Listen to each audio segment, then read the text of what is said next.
Hello number ones, welcome back to my channel. This is the Metatron speaking. I'm here with Salvo. Hello. My friend, and we're gonna talk. We have another, of course, episode of Historical Street Vlogger, and we're gonna talk about martial arts in modern times compared to martial arts in ancient times. So it will be again a comparative video, historical comparative video, and let's get started.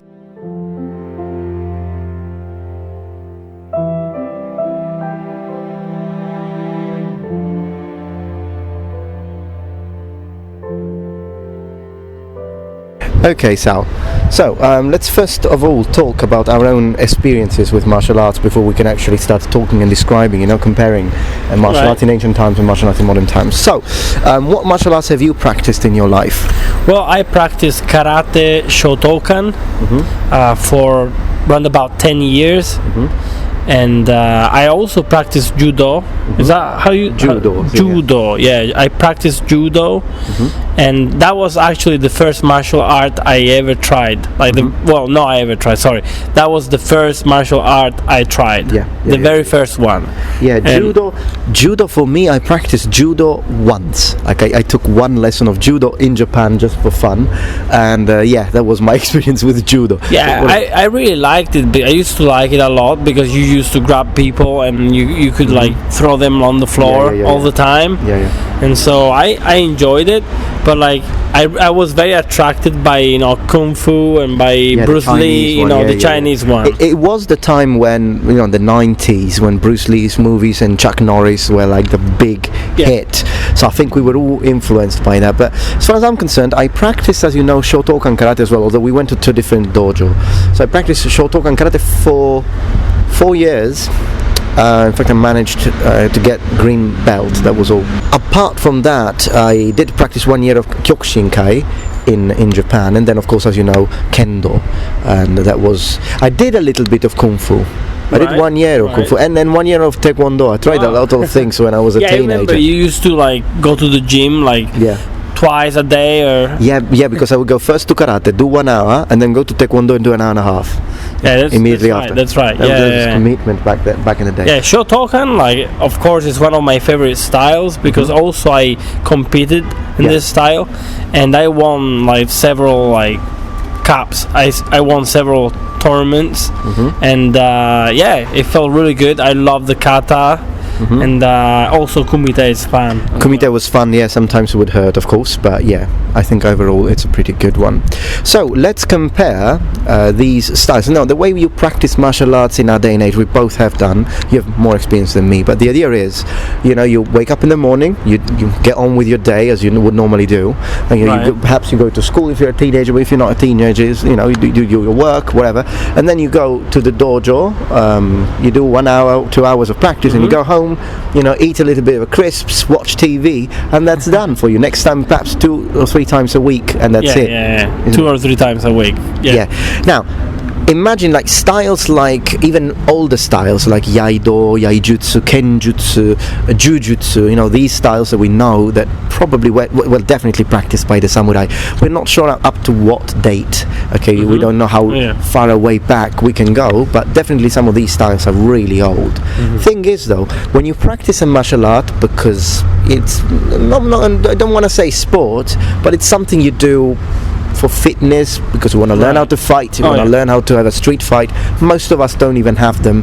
Occasionally happen to both of us, but not serious things. It's not like on a daily basis you go fighting them in the streets, or you're not going to war. Practitioners of Jujutsu, Kenjutsu, Yaijutsu, and even the Kung Fu styles back in the day when they were used for war. And I see that there would be a huge difference. So because as we were saying before, we often talk about this stuff, and if you're a fighter, you could lose your life. So all the fighters, they had their lives at stake. Particularly warriors, particularly people who went to war. People who went to war, the warriors. That's what I mean, so the thing is, I think I see a huge difference there. So even when people tell you practice kendo, practice kenjutsu, practice jujitsu, or jujutsu, like it's actually pronounced in Japan most of the times. Jujutsu is probably what they practiced back then, and same with kenjutsu, yaijutsu, and all these styles. The thing is, when you practice these styles, they tell you you can practice these styles because that's what the samurai did, but we will never fully understand what it means to practice one of these styles, actually go to war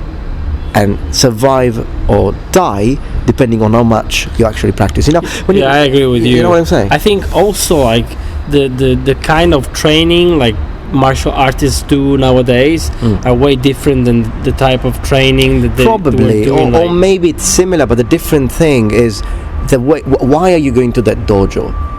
To learn how to survive. Yeah. To because if that's the case, then I'm sure that they would have given 150% of themselves.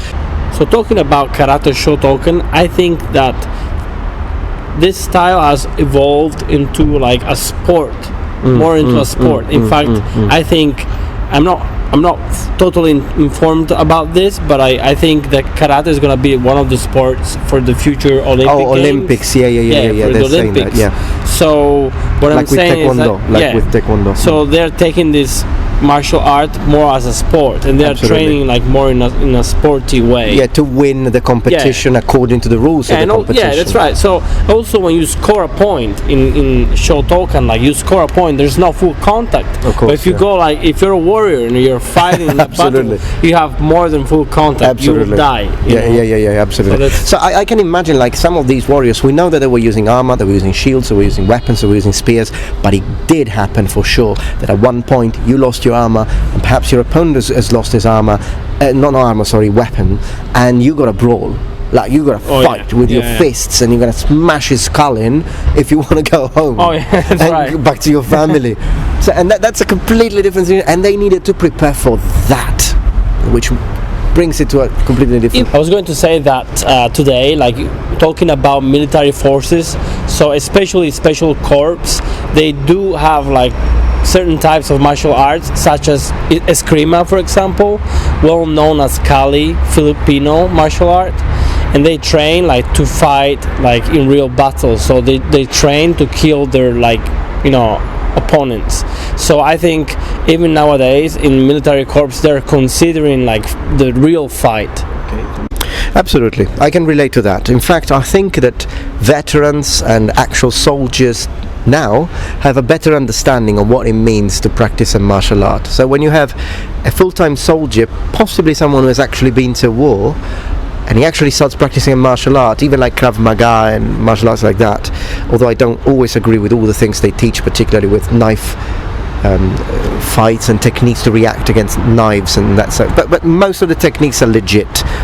And as I was saying, it's a similar situation what they've done with Taekwondo. You have like IFC and I don't remember the acronyms, I'm sorry, but there are like two main different kinds of Taekwondo, and one is actually more of a martial art. You've got punches, you've got kicks, you've got lots of different things, and then you got the other one, which is the one we see in the Olympic Games, and it's a sport. That is a sport, competitive sport, completely different situation. So we shouldn't mix these two things up. So I believe, ultimately, that there is a huge difference between martial arts, even the same martial art, practiced in the times of hand-to-hand combat and actual war, than martial arts practiced in the time of peace. And even when you look at Japan, I would imagine that there would be a big difference between Sengoku Jidai martial arts and even Edo Jidai martial arts. It doesn't have to be that much of a difference. When there is time of peace, warriors are not the same, or people who practice martial arts are not the same as the ones that actually practice them in times of war. This is basically to wrap it up. This is my idea. So in order to thoroughly comprehend what it means to practice a martial art, any martial art, we should try to imagine how it was, and therefore study what certain martial artists did and what warriors did and how they practiced and what they were going to face, what sort of fights they were going to be in, and what sort of battles they were going to be in, and duels, even life to death duels. I think that this should be something that should be taught to all martial artists, or any person who is practicing martial arts. So if you're a martial artist, okay, whatever martial art you're doing, I would say if you're serious about it, do some research, make some research, do some research, and find out who the early practitioners of this style were and what situations they were preparing for, because this will help you understand how to really maximize that training, I believe, and I reckon, and how to thoroughly understand and how to really improve your training and start to do something that actually makes more sense and is closer to what you're actually training for.